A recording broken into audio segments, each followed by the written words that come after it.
Hey everyone, it's New York Dan here today, and I'm doing something a little different today. Yeah, I used to do this in the past. Whenever there's a big newsworthy event, I do a little video on it, especially if it's technical, some kind of technical related thing. I did it when the Titan sub went down a few times. Anything happens big like that, I usually do a little video about it if I have something to add, if there's something meaningful I can add to it. Yeah. Today I'm going to be doing a video about the New York helicopter crash. Yes, hence that I'm New York Dan. I live close by to the area where this happened. Hudson River. I'm close by. I'm on Long Island. That's where I am. But I've done cruises. This channel's all about cruising, restaurant reviews. We talk about Sarasota Tim, as my subscribers might know. If you're new to the channel, welcome aboard. Subscribe for free. Yeah, I've done cruises out of New York Harbor, and they leave right on the Hudson River where this crash happened. There's footage of me cruising right by this crash site. It's a common event. People do these helicopter tours. Tourists love them. You get a bird's eye view of the city. It's pretty an amazing experience, right? Well, the people that watch my channel know I'm not big on flying. I just did a Florida road trip. I didn't even want to fly to Florida. I'm not big on it. I have actually turned down a free sightseeing flight. I was upstate New York at Rhinebeck Aerodrome, and they gave me a free flight on a vintage plane. Somehow I won it. I did a raffle or something. I turned it down. I'm like, I don't want to do it. Yup. I'm just not big on it. I don't really like it's kind of a fear of heights type of thing, right? And I don't like the pressure changes. Once you go in a jet, you're going up where it needs a pressurized cabin. So the helicopter doesn't go up that high. You don't need the pressure. Yeah. These sightseeing copters, the cabin's not pressurized. They fly at a much lower altitude or height than a jetliner would fly. So today I'm going to talk about the helicopter. I'm going to talk about my theory as to what happened with this copter. I've been watching it. You know what? I don't chime in unless I have something I want to share. I'm not just going to cover it for news coverage. I actually have a theory about this based on what I've been seeing. The crash happened, I believe, a few days back, maybe last week it happened. And I've been watching it. I watch a lot of stuff on YouTube. I cut my cable. I just watch YouTube videos, right? And I make YouTube videos with my channel here. So I have some information. This is old school about the copter.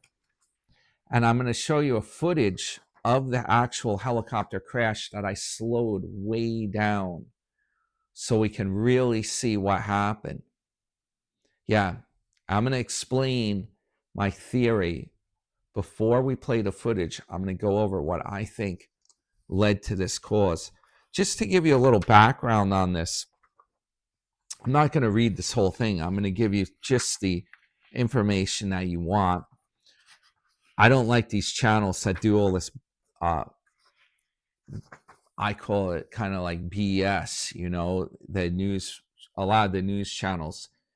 They give you a lot of stuff, but they don't give you the actual facts, and they don't give you a clear theory or anything that you could really learn from about the helicopter. Yeah, unfortunately. So this is the first video on YouTube that actually gives you the information that you want. All right, the type of helicopter that they use, this thing is called a Bell 206L4 Long Ranger.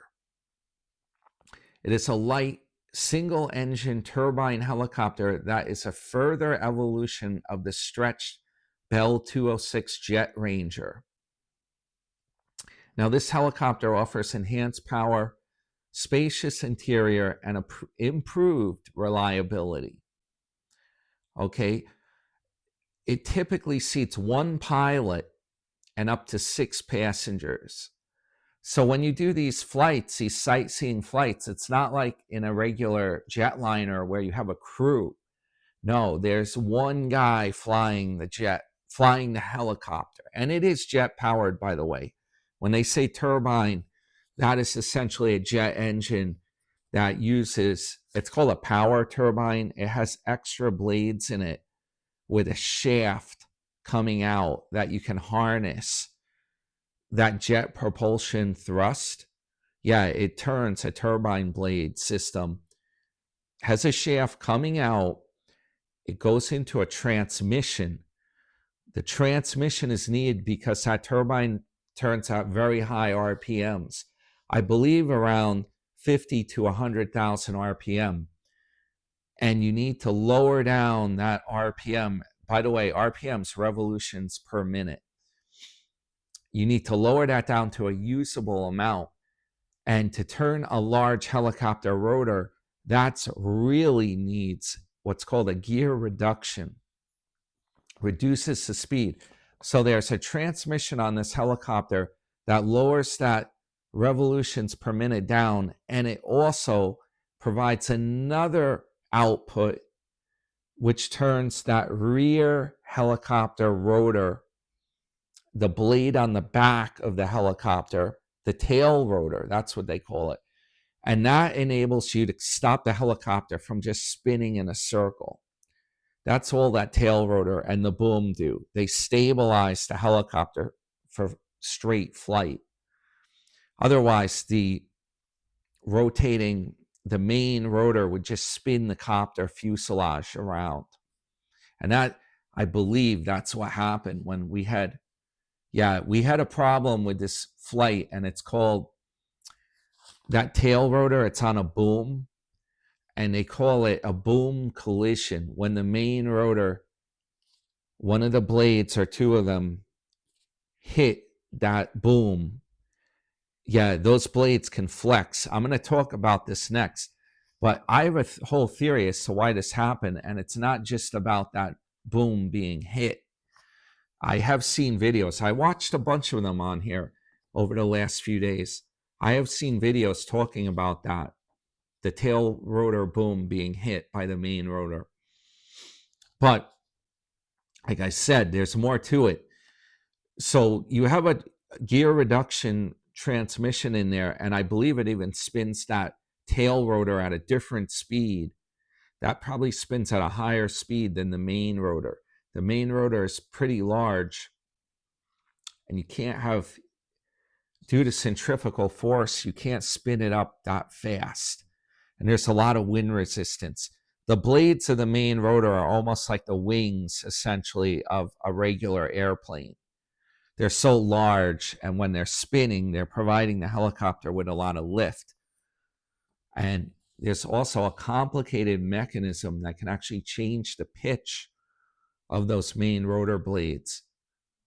So you're dealing with a few things, not only the speed of them based on the engine speed, but also the pitch.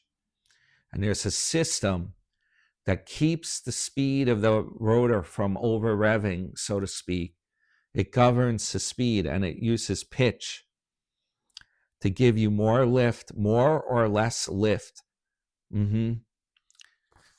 Now, when you want to go forward, this is where it gets a little complicated. When you want to go forward on this helicopter, say this is the blade of the helicopter, right? Say you have two blades. There's two blades. They're attached at the middle, and they're spinning, right? Where they're attached, it's very complex. They actually have a mechanism that can change the blade like this as it's spinning. There is a whole setup for this. So it's actually changing like this every time the copter blade rotates. It's automatically changing pitch. And what this does when you want to go forward, it actually changes the pitch of that main rotor blade as it spins During the revolution, it's changing the pitch so that it starts pushing air toward the back of the helicopter. And the whole mechanism, it's kind of on a pivot. So if you have, imagine you have something hanging underneath the blade of the helicopter, right? You have the copter itself. I'm using a lot of art supplies here, huh? You have the copter itself like this. This thing is on a pivot under the blades of the helicopter. So the blades tilt when you want to go forward. The whole mechanism starts tilting like this. It pushes air backward and pulls the copter. Copter's going like this. You got the tail rotor boom like this, right? So if the blade tilts in too far like this, the tip of that blade is going to hit the tail rotor boom. You have the boom, say the boom's sticking out like this past the fuselage. If you go to an extreme angle, this thing's spinning and it's going to hit that boom. And if that hits, you're going to break that boom. This is how it works, guys. Now, usually that would never happen unless you're in some kind of extreme situation. Usually it's designed, it should be at least, it should be foolproof, right? But if there's extreme wind or something's going on where the copter's going all over the place, yeah, that tail rotor can hit. It can have a collision with the main rotor, the tail rotor boom. Yeah. Now, before I get to the video and my theory, let me just tell you a little bit about this copter. This thing has actually been improved, this version. It said strengthen tail rotor drives to enhance reliability. Beefed up transmission handles increased torque and power, right? This helicopter, in case you're curious, it has a maximum takeoff weight of 4,450 pounds. So it weighs as much as a larger car would weigh, basically, to give you a comparison. It has a turbine engine, which is very reliable. Usually those are much more reliable than a piston engine would be. It can carry a little over 2,000 pounds. That's what it says here. It holds 112 gallons of fuel. It runs on kerosene, jet fuel, basically. Now, this helicopter, this was built, it says it's a reliable and versatile helicopter. This was built and flown. This is a proven design. This thing has been around. It first came out in the 1960s.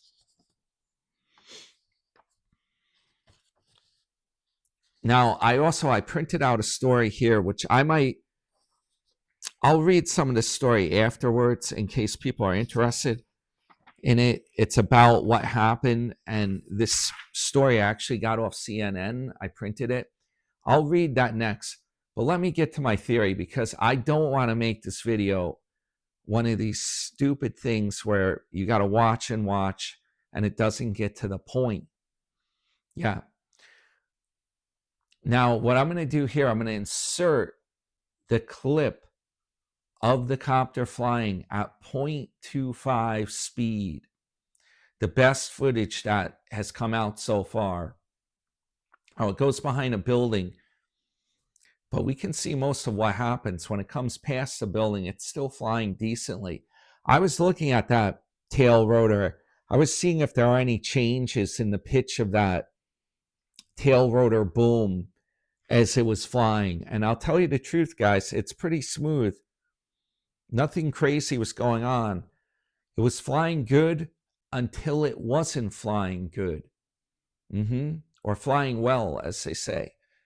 Until something happened terrible, and it looks to me like the copter started jerking around. Then it spun. And when it did this, you're going to see exactly what happened. That tail rotor was fine. until it started spinning around. Then it made abrupt moves, and you can see right where it had that collision. The blade definitely went into that tail rotor, went into the tail rotor boom. It definitely did this. Before I play the video, let me tell you what I think happened. A lot of people are speculating. There wasn't much wind. I don't see birds, any kind of large birds, any sign of that in the video. Maybe if they were smaller, you might have seen it. But that's one of the theories. They said maybe the pilot got alarmed, maybe there were birds around, and he made a quick move. I don't see that, though, in the video. It was flying pretty smoothly. I don't think it was anything to do with wind. It didn't look like the copter was having a problem with the wind. It was a smooth flight. All of a sudden, it looks like the copter starts to spin, and it starts to move. It starts to jerk around before the tail rotor boom gets hit by the main blade. This happens. Before that even collides, the copter starts to go crazy. Okay, a lot of people are speculating that the copter had a mechanical problem, right? Something happened with it. Now, you know, if the engine does fail, there's a system where you can, it's called auto rotate. You have to adjust the control of the helicopter. And if you're a pilot and you're on the controls, you can do this pretty fast. You turn the blades a certain way, the pitch, so that as the copter's going down, the blades will rotate like a windmill. They will pick up speed. And then when you get closer to the ground, you reverse the pitch, and you can use the momentum of the spinning blades to slow the copter down like a cushion, almost like a parachute would do. This is called auto rotate. It's a safety. One thing you can do if a helicopter loses power. However, in this case, it wasn't like that at all. This thing, you're going to see in this video, the copter was flying normally right up until the second that something terrible happened with it. It wasn't like it lost power and it gradually started going down and the blades were spinning. No, that's not what happened. It was flying normally. All of a sudden, it got messed up in one spot before it even started falling fast. It got all messed up. The main rotor hit the boom. You can clearly see this. And then the main rotor breaks off. Then it starts going down fast. Yeah. Now, here's the thing. You can't really, it's going to be very hard to auto rotate or do anything like that once that much damage has occurred. Once the helicopter is essentially broken apart, the tail broke off it. Yeah. So as far as having an engine failure, it's very questionable here why the copter would start spinning around like that if you had an engine, a loss of power. Because the tail rotor and the main rotor, I believe they're geared together. So if the blades are spinning, it should keep that tail rotor spinning. Yeah. So people say maybe it's a transmission failure. Now, to be clear here on this video, we are what's called speculating. We are fully speculating on this. This is just my theory that I'm putting out there. And I'm floating this. It's a theory. I'm floating it. I'm not saying it's fact. You be the judge, right? Now, unfortunately, there were no black boxes or recording devices, in other words, on this copter, recording video from inside the fuselage or audio as to what was going on. That would have been great to have, right? Yeah, it's surprising they don't do that with these kind of helicopters, especially if they're being used commercially like this. Really surprising. because then it would have given us some clues. Now, here's the thing. I just read you that transmission or the rotor, the tail boom was beefed up in this model helicopter. This helicopter was just inspected in March. It's flown a lot of flights. It flew plenty of flights, even earlier in the day before this happened. All right. Here's my speculation on what caused this. It looks like in the video, and all of a sudden, it starts jerking and it moves like the tail turns, the whole helicopter turns, and it jerks at the same time.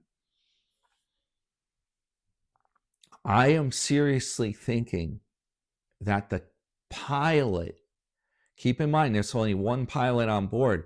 Keep in mind everyone's wearing a harness, a safety harness to keep them secured for the flight. I think something happened where the pilot had a medical event and he's on the control, and all of a sudden something bad happened where he may have passed out, and the control, he just went like, before he could radio, before he could put in a message, he probably was on the control, and the control leaned over, maybe with the pilot, like kind of went like that, you know? And that caused the abrupt movement of the helicopter, right? And then he may have twisted, I believe that's for like the tail rotor action, the direction, that may have twisted. The whole thing abruptly shifted. And if the pilot had passed out, the abrupt action inside the helicopter would have moved him around. And then that would like put feedback into the control and cause the thing to abruptly move around. When all that was going on, the tail rotor, the tail boom got hit. You had a collision between the main blade and the tail beam. And once that happened, the tail rotor separated with the tail boom. That's what I think happened. Then once that happened, the helicopter is destroyed, the back part, and it's just going to spin around. And that's what it did as it was coming down. And then you will see the main rotor separated. The main rotor was on there for a while, but you can imagine the shock of the main rotor blade hitting that tail boom would have broken some of the bolts, probably the fasteners holding on the main rotor. Then when it started going down and the thing was still spinning, the stress cracked the other fasteners probably off. And the main rotor doesn't separate off of that for a little bit further until the thing is on its way down. Yeah, I think something happened really bad where the pilot may have blacked out, and he was on the controls, and the other people flying in the copter, they can't get to those controls. They're strapped in. If this happened like in a split second, the pilot slumped over, went the control, he was holding it, and went like that. You're sitting in the back of the side, even like right next to the pilot, you don't know what to do. And especially if the whole thing jolts and the fuselage is moving, the copter's making an abrupt move, you're going to hold on. You're going to be like, whoa. You're not going to think enough to be able to grab the stick. And if you're not a helicopter pilot, how are you going to know which way to move it and what to do? If you don't have experience flying one of these, if you're just a passenger, you're going to be like dumbfounded. You're going to be like in shock. It happens like that in real time. Yeah. And you would have had to grab that thing the second this happened, before the tail rotor got slapped, before the boom got hit. Something very scary, guys. I think that this could very well have led to this. Yeah, if it was a mechanical failure, you're over water. There's ways you can, if the transmission was working properly, you could auto rotate that thing right down, and it has inflatable mounts in the skids that blow out like a raft, and you could land that thing on water. If you had an engine failure. But I think it was more than that. It's something that there are theories that maybe if the engine failed and it locked up the transmission, that might be one thing. But when you look, you'll see the main rotor was still spinning as it went down, even after this happened. So how's it locked up if the main rotor still spins? How did it lock up like that? Why would it lock up that fast? Yeah, it's very questionable. That's why, and these things fly, they have a pretty good record, these Bell helicopters that they use. It was just inspected. How does this happen? And for those that don't know, all this aviation stuff, it's like totally different than a car or repairing anything that you would be familiar with. No, every bolt and nut on these, when they do aviation, they actually, a lot of the stuff that's crucial, they put a wire through it. They have a small hole and it's wired, and the wire is twisted down to a lock so that the bolt can't get loose. Just in case something's rattles loose, you're like, oh, the bolts are getting loose, something's happening. No, with aviation stuff, they lock those down. They wire those bolts down so they don't just get loose. Yeah, it's kind of like a beefed up version of Loctite, if you guys have ever used that to lock a bolt in place, a nut and bolt.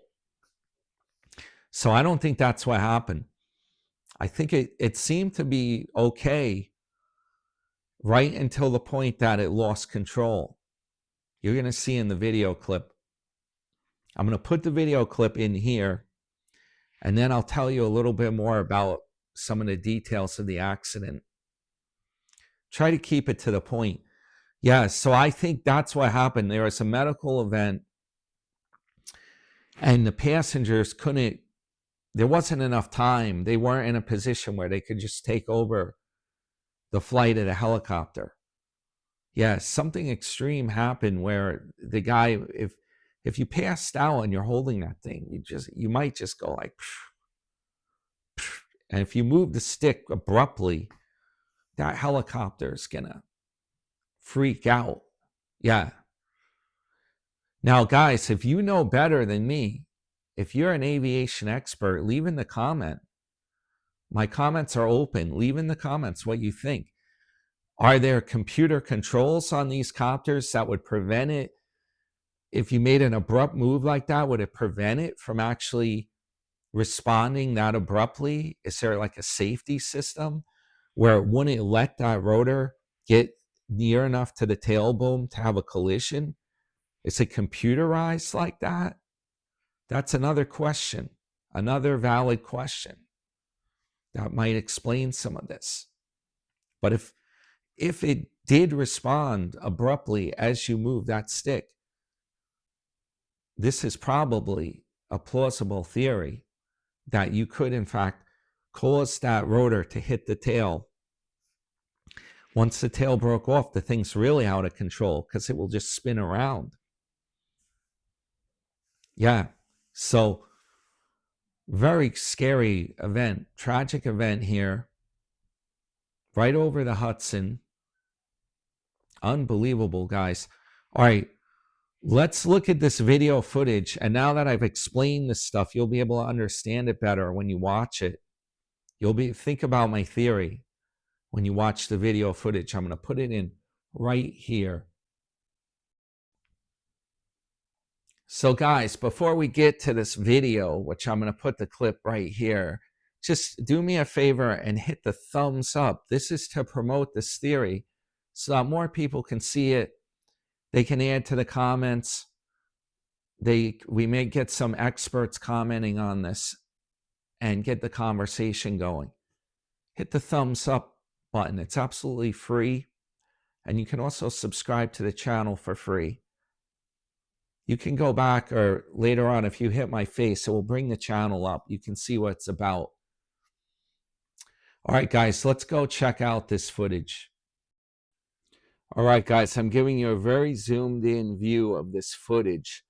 This is the copter flying normally the day that it crashed. Right before the crash, it goes behind this high-rise building, and you can actually see the blade spinning around. Note the altitude of the tail. It goes right behind the building. There's a blockage here, a shot blockage. And then when it comes out the other side, it is still flying okay. There it is. You see the blade turning. Everything's okay. And then all of a sudden, the thing starts moving around at weird angles. This is where the tail separates right there. The blade is still attached to the copter and spinning, the main rotor. Then the blade separates right there. The main rotor is separated, and then the copter's in a free fall into the river. And the two parts are falling afterwards. The tail boom and the main rotor. Okay, so what do you think of that, huh? That shows it. That really shows what happened. Now get this. Here's some of the stuff I printed from CNN. There was an event, let's see, in 2013, one of the company's pilots flying a helicopter carrying 4 passengers heard a bang followed by the engine out warning alarm. Okay, they were forced to land on the water near Manhattan. The pilot inflated the helicopter's floats and got the passengers to safety on a boat. So you see, if the engine does go out, there is a way. He probably auto-rotated it and got it down safely. There is a way. It has happened. Another time in 2015, a pilot for the same company was forced to land in New Jersey after hovering 20 feet in the air for a short time. This helicopter may have had a problem. There was something about corrosion on it. The same helicopter was previously involved in a crash in Chile in 2010. Now, this is a different copter than the one that just crashed, I'm assuming. Yeah, so it does happen. The thing is, why did it happen so abruptly? Why weren't they able to auto-rotate and use those floats? Now, they have pulled the wreckage from the Hudson, the tail piece and the main rotor, so they can go over that. We'll see what they find. But I mean, if obviously it hit, I mean, so I don't know how much that really is going to help them. It obviously hit, and the bolts obviously got broken, probably from the collision of the rotor to the boom. It was not equipped with any flight data recorders, including video or camera recorders. None of the avionics onboard recorded information that could be used for the investigation. None of that was recorded. Last major inspection was on March 1st, and it had completed 7 tour flights before the accident. Yeah, so this thing seemed to have been working okay until it didn't.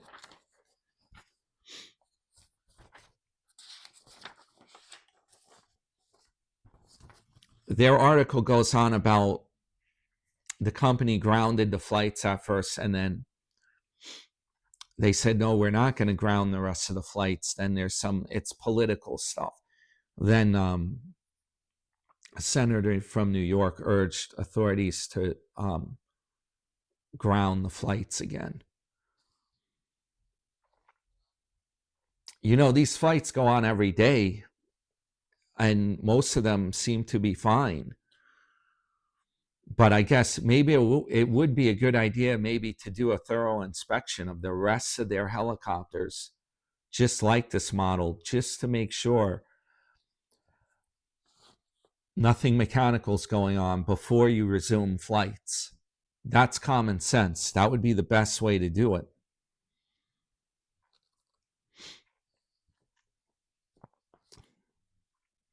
And the rest of this article, it just talks, it says between 1977 and 2019, helicopter accidents in New York City killed at least 32 people, according to the Associated Press. One of them, there was a Doors Off tour where you're just hanging. Yeah, you want to see a bird. You want to be like a bird. Wow, talk about being like a bird. You have no door, and you're way up in the sky. You're looking out there. Yeah, well, apparently that tour plunged into the water, and the people were in a safety harness. They couldn't get out in time and drowned. Yup. But it kind of sounds like they may have made it if it weren't for the safety harness being locked on, like if they could get out. But really, I wouldn't do that. If you see a Magnum PI, I don't know if they use a door on that copter. They might. That little sightseeing copter. You flying with no door on there? Woo! That's scary. By the way, guys, here's a fact. Do you know when they filmed Magnum PI, one of the scenes where they were flying a helicopter right along the ocean in Hawaii?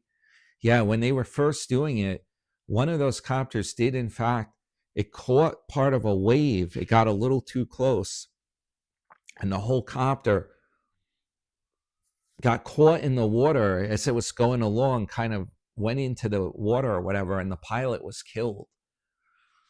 So these things are not,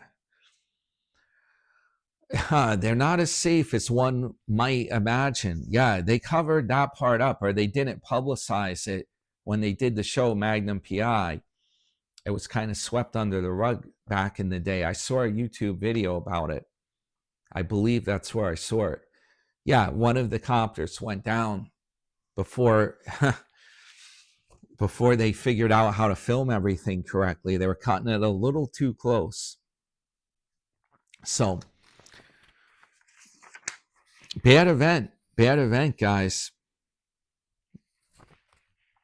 Bad event that happened here. Hit very close to home.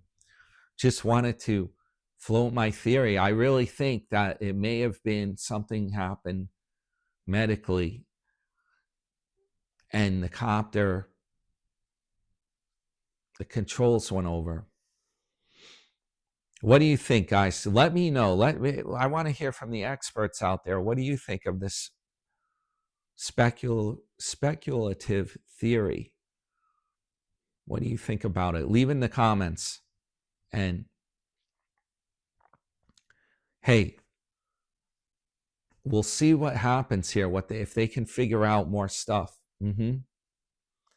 So anyway, guys, on this somber occasion of this crash, I this is my theory here, and I'll leave you with that. This is like a scientific type of thing we're talking. All right, guys, this is New York Dan, and yeah, I'll see you in another kind of video next, something totally different, a road trip video or commentary on a lighter topic. Maybe about a guy that lives in an RV trailer that we do on this channel. You'll see. Subscribe for free. Hit the thumbs up to promote the theory, to get the conversation going on it. All right, guys, your friend New York Dan from New York. Hope everyone has a good evening or a good night. I'll see you later.